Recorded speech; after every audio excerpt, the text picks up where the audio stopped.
Greetings, dear viewers, and welcome back to our channel. If you're new here, don't forget to hit the subscribe button to stay updated with our latest videos. Today, we shall cast a discerning eye upon the claims made by Richard Eden concerning Prince Harry and Meghan Markle. We'll scrutinize these allegations, sifting fact from fiction in our quest for truth. So, are you ready to embark on this journey of revelation and discovery?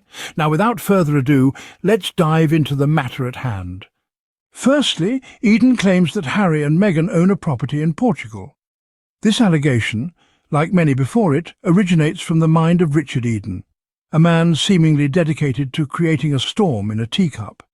Eden, a journalist with a penchant for royal gossip, has made this claim without providing any substantial evidence to back it up. He's been known to peddle rumours about the Sussexes before, but this latest claim seems particularly baseless. So, what exactly are we dealing with here? Eden asserts that Harry and Meghan, the Duke and Duchess of Sussex, have purchased property in the sun-soaked region of Portugal. A lovely thought indeed if it were grounded in reality. But alas, it appears to be nothing more than a figment of Eden's imagination. No credible sources have been able to confirm this claim. No property records, no local news reports, not even a whisper from the grapevine.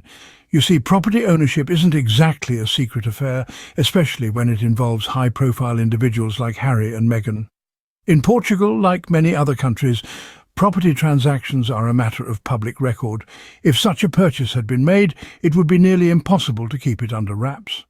Yet Eden expects us to believe that he alone has stumbled upon this juicy tidbit of information, while the rest of the world remains oblivious.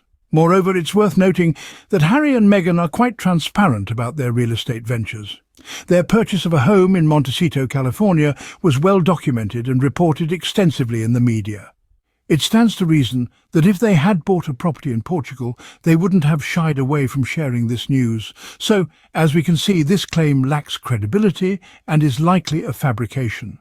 It's just another chapter in the ongoing saga of Richard Eden's attempts to smear Harry and Meghan with unfounded rumours. But as we peel back the layers of this allegation, it becomes clear that there's no substance to it. It's merely smoke and mirrors, a distraction from the real issues at hand.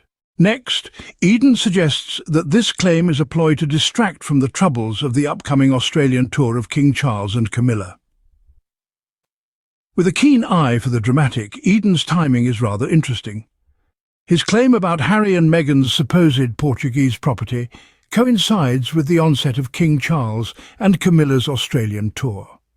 The tour, it seems, has been plagued with a series of unfortunate events, including poor planning and a lukewarm reception from the Australian public. Undeniably, the monarchy's popularity has seen better days. The charm and allure that once drew millions to their televisions and the streets is dwindling. The Australian tour was supposed to be a grand affair, a resurgence of royal allure. Instead, it has been met with palpable indifference. The excitement, the fervour, the anticipation that usually accompanies a royal visit is conspicuously absent. However, instead of addressing these issues head-on, Eden has chosen to divert attention with his unfounded stories about Harry and Meghan. It's a classic case of misdirection. By spinning tales about the Duke and Duchess of Sussex, he attempts to shift the narrative away from the problems plaguing the royal tour. It's a strategic move, no doubt.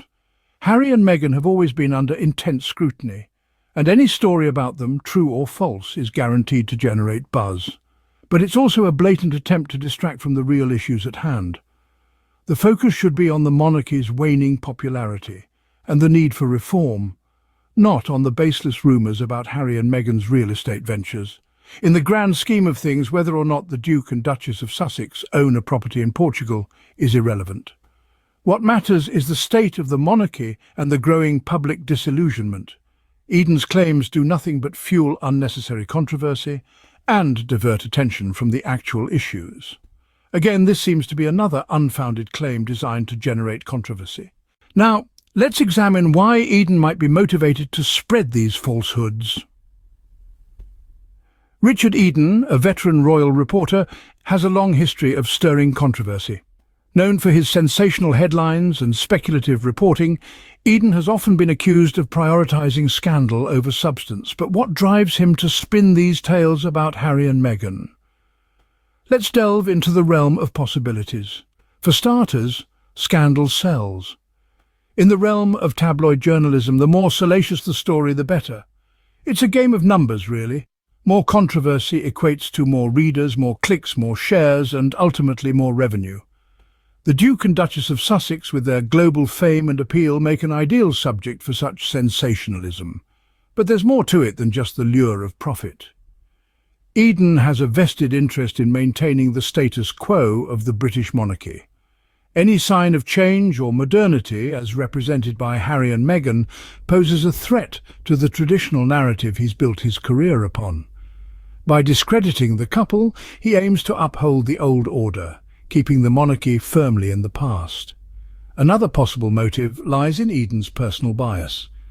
He's been a vocal critic of Harry and Meghan from the start, often expressing his disapproval of their progressive attitudes and independent lifestyle. This entrenched animosity could very well be fueling his campaign of misinformation. Finally, Eden's actions could be a power play. By controlling the narrative around Harry and Meghan, he consolidates his position as a key influencer in royal affairs. His ability to shape public opinion gives him a significant amount of power and influence.